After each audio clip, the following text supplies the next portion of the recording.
Bom dia, pessoal. Bom dia. Bom dia, boa tarde, boa noite, né? A gente não sabe que horas que você aí do outro lado clicou para nos assistir, não é mesmo? Realmente, além disso, nosso canal do Projeto Acesso aqui no YouTube não tem limites geográficos. Lançamos esse vídeo agora, mas vai que tem algum japonês curioso nos assistindo de lá, nesse exato momento, em plena madrugada. Tem razão, Benê, tem razão. Bom, mas chega de papo furado por aqui, porque a gente tem assuntos importantíssimos para dividir com vocês. No decorrer de todos os vídeos que a gente apresentou até então nesse canal, você já conseguiu conhecer mais ou menos as instituições, o Ministério Público, da Defensoria Pública, a Advocacia Privada e a Advocacia Pública. Além disso, entendeu também as principais diferenças entre cada uma dessas funções essenciais à justiça. A ideia do vídeo de hoje é um pouquinho diferente. É justamente mostrar para vocês que, em muitas situações, a atuação dessas diferentes instituições pode ocorrer em prol da defesa dos mesmos interesses. E isso pode ocorrer, inclusive, de forma concomitante e engajada, sem que uma função essencial à justiça se intrometa no trabalho da outra, mas justamente pelo contrário, de forma a fortalecer a defesa daquele direito.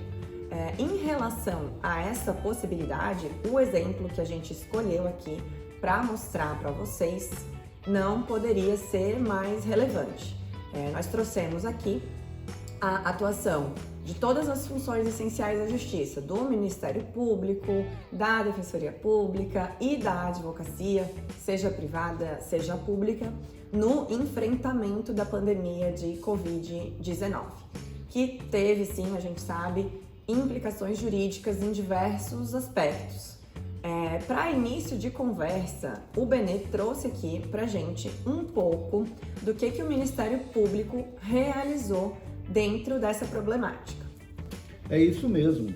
Dentre tantas iniciativas desta instituição no enfrentamento da pandemia, acho interessante mencionar aqui que o Ministério Público Federal ajuizou uma ação civil pública contra a União, requerendo que a demandada oferecesse as informações oficiais a respeito das medidas emergenciais de combate ao coronavírus em todos os seus canais de comunicação, inclusive por meio do uso de contas oficiais no Twitter de gestores públicos, como a do presidente da República.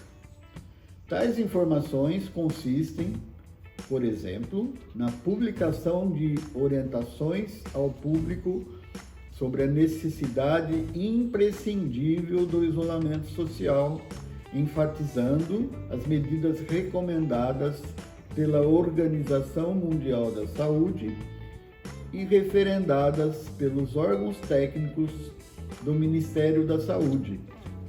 O Ministério Público Federal requereu ainda o reconhecimento da responsabilidade da União por difundir mensagens contraditórias junto à população, favorecendo a omissão de gestores públicos no combate à Covid-19 e enfraquecendo o isolamento social. Buscou-se, portanto, garantir uma postura proativa dos entes federativos na concretização do direito à informação quanto à adoção de medidas emergenciais de combate à Covid-19, com fundamento em pesquisas comprovadas e seguras. É o prevalecimento da ciência sobre o obscurantismo. Perfeito, Benê. Eu lembrei aqui, sabe, de outra postura interessante que foi adotada pelo Ministério Público Federal também, que consistiu no pedido de controle da imigração durante a pandemia. O Ministério Público Federal ingressou com uma ação civil pública contra a União também e a Agência Nacional de Vigilância Sanitária, a Anvisa, para que estas avaliassem semanalmente a necessidade de restrição temporária e excepcional de entrada e saída do país por portos, por aeroportos e rodovias, também devido à pandemia do novo coronavírus. Isso, é claro, com um objetivo muito específico, para justamente evitar, ou então ao menos atrasar, a chegada de novas cepas do vírus aí no nosso país. Essa atuação unificada, em caráter nacional mesmo, pelo Ministério Público, agrega eficiência ao enfrentamento da pandemia. Vejam que o Ministério Público Federal, isso nas suas diversas unidades espalhadas pelo país todo, delineou planos estratégicos para prestar um suporte técnico para cada um dos órgãos de execução do Ministério Público mesmo, que tenham atribuição para o exame preventivo de projetos, de licitações, de contratos. O Ministério Público Federal deu orientações para que cada uma das procuradorias da República monitorasse atos normativos estaduais e municipais relacionados ao enfrentamento da doença. Houve, portanto, um bonito movimento de conjugação de esforços entre procuradores da República e promotores de justiça. Esses diálogos também acabaram acontecendo entre o Ministério Público e a Defensoria Pública, né, Benê? Sim, é verdade.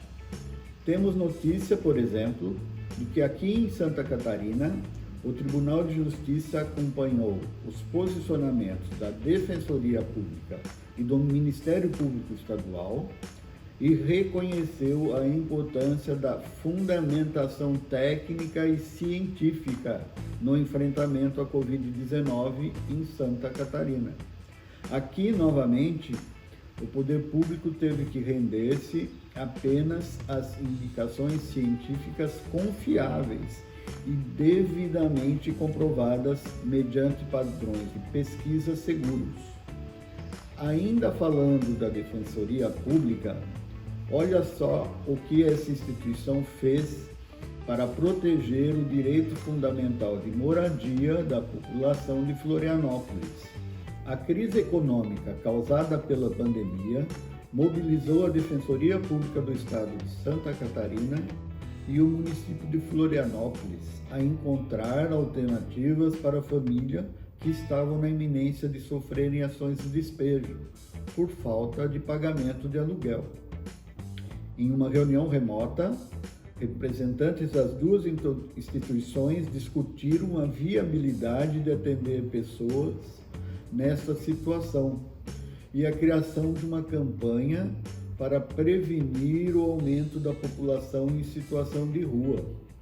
Muito bem, essa observação que você fez é muito interessante, Benê, para justamente deixar claro que as funções essenciais da justiça atuaram, é claro, diretamente em relação ao enfrentamento da pandemia, pensando no direito à saúde, mas não esqueceram também das consequências periféricas que a pandemia acabou ocasionando, ocasiona e ainda vai ocasionar em nosso país, como, por exemplo, o agravamento da crise econômica e da desigualdade social.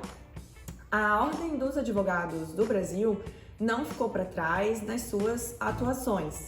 A classe dos advogados, como uma função essencial à justiça, não trabalha apenas em prol dos seus membros, em prol dos advogados, mas sim em prol de toda a sociedade.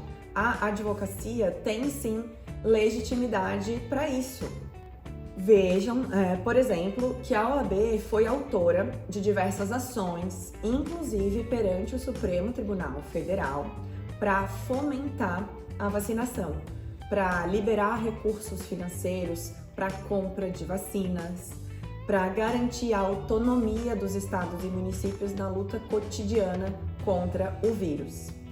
Em abril de 2020, a OAB apresentou a ADPF de número 672, que foi acolhida pelo STF, onde se assegurou o direito de governadores e prefeitos de tomarem providências para o enfrentamento da crise sanitária Isso independentemente de eventuais decretos do presidente da República que suspendessem tais medidas.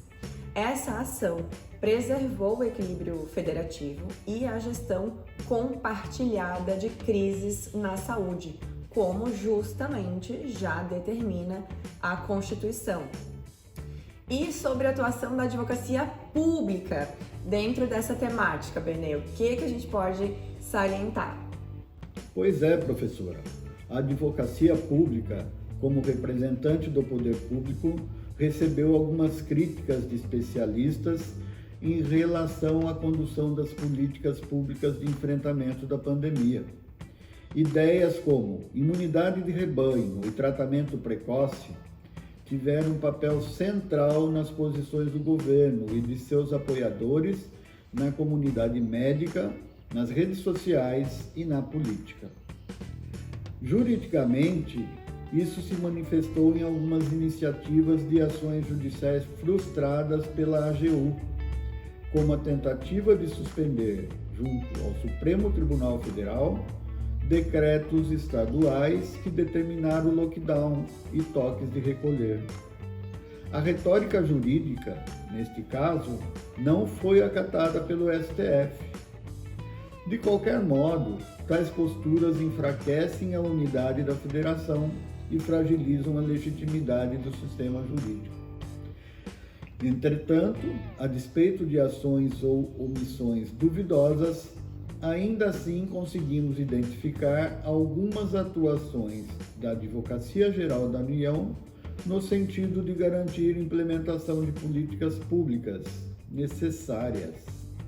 Temos, por exemplo, que a AGU conseguiu reduzir o risco de contaminação cruzada por Covid-19 entre gestantes e recém-nascidos. Por outro lado, a AGU garantiu também a reabertura das agências do INSS com trabalho presencial no estado de São Paulo. Além disso, também assegurou a liberação de 120 milhões de reais em acordo feito com as mineradoras envolvidas no desastre de Mariana, em Minas Gerais, para serem utilizadas pelos estados de Minas e do Espírito Santo no combate à pandemia. Muito importantes e também corajosos esses pontos que você destacou, Benê. A gente viu aqui que, a partir dos instrumentos próprios de cada uma dessas instituições, cada uma delas, desde o início da pandemia de coronavírus, atuou, sim, intensamente para garantir o cumprimento do preceito constitucional de garantia a todos os brasileiros de acesso à saúde e da preservação, é claro, do nosso bem maior, que é a vida. Sairemos desta juntos, mais fortes e gratos pelo que as funções essenciais da justiça nos proporcionaram a retomada das nossas vidas durante e também após o fim da pandemia, né, Benê? É isso. Obrigado a todos pela atenção e até mais. Vacinem-se. Isso aí.